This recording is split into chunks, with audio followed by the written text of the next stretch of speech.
Idea video প্রথম এবং দ্বিতীয় শ্রেণীর শিশুর মায়েদের জন্য।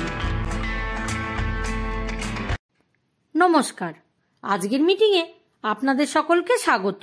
আশা করি গত সপ্তাহের আইডিয়া ভিডিও সকলের ভালো লেগেছে। চলুন তাহলে আজকের মিটিং শুরু করি। গত সপ্তাহের তোমার কি মনে হয় কার্যকলাপটি এবং 51 থেকে 100 এর মধ্যের সংখ্যাগুলিতে রং ভরার কর্মপত্রটি শিশুরা কেমনভাবে করেছে তার অভিজ্ঞতা প্রত্যেক মা বলুন। আর হ্যাঁ, চোখের স্বাস্থ্য সচেতনতা ভিডিওটি আপনাদের কেমন লেগেছে তার অভিজ্ঞতা সকলকে শোনান। এরপর সাথে আনা কর্মপত্রটি নিজেদের মোবাইলে ছবি তুলে নিন। ততক্ষণ এই ভিডিওটি এখানে থামিয়ে দিন।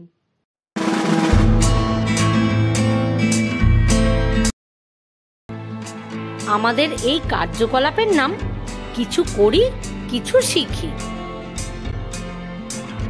সকল মায়েরা মেঝেতে গোল হয়ে বসুন। মাঝখানে কিছু জিনিস রাখুন, যেমন পেন্সিল, বোতল, স্কেল ইত্যাদি। লিডার মা প্রত্যেক মাকে জিনিসগুলি দেশলাই কাঠি অথবা রাবার দিয়ে মাপলে কত সংখ্যা হবে তা অনুমান করতে বলবে। এবার দেশলাই কাঠি দিয়ে বস্তুগুলি মাপতে হবে। যে মায়ের অনুমান সঠিক বা সঠিকের কাছাকাছি হবে তার জন্য সকলে জোরে হাততালি দিন। এই কার্যকলাপটি হওয়া পর্যন্ত ভিডিওটি এখানে থামিয়ে দিন।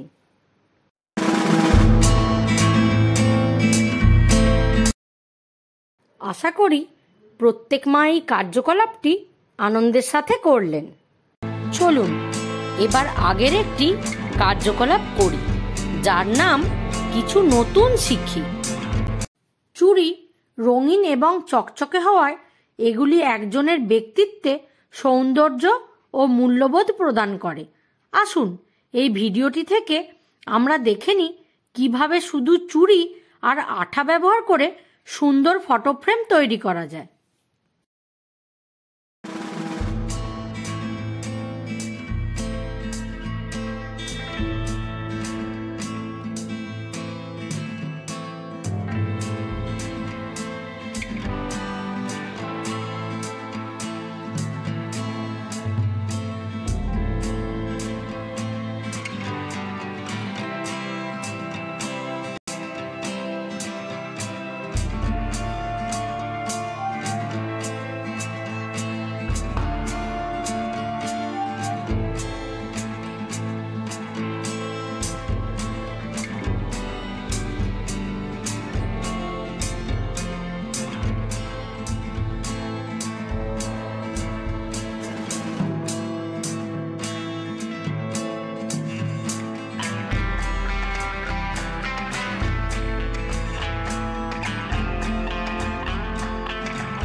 আশা করি এই ভিডিওটি দেখে আপনারা অবশ্যই উপকৃত হবেন।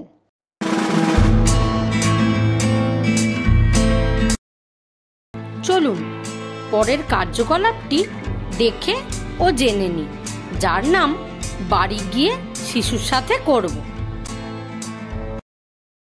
দেওয়া সংখ্যাগুলি পড়ার জন্য শিশুদের উৎসাহিত করুন। এর সাথেই বাড়ি গিয়ে শিশুর সাথে জিজ্ঞাসা করা প্রশ্নের উত্তর শূন্যস্থানে লেখার কর্মপত্রটি সম্পূর্ণ করুন। দেওয়া কার্যকলাপটি এবং কর্মপত্রটি করে শিশুরা কি আনন্দ পেয়েছে?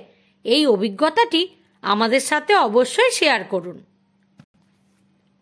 আজকের কার্যকলাপটি এখানেই শেষ করা হচ্ছে। এই ধরনের আরও নতুন নতুন কার্যকলাপ জানতে আগামী সপ্তাহে আমরা আবার একত্রিত হব। ততদিন পর্যন্ত নিজের ও শিশুর যত্ন নিন। ধন্যবাদ।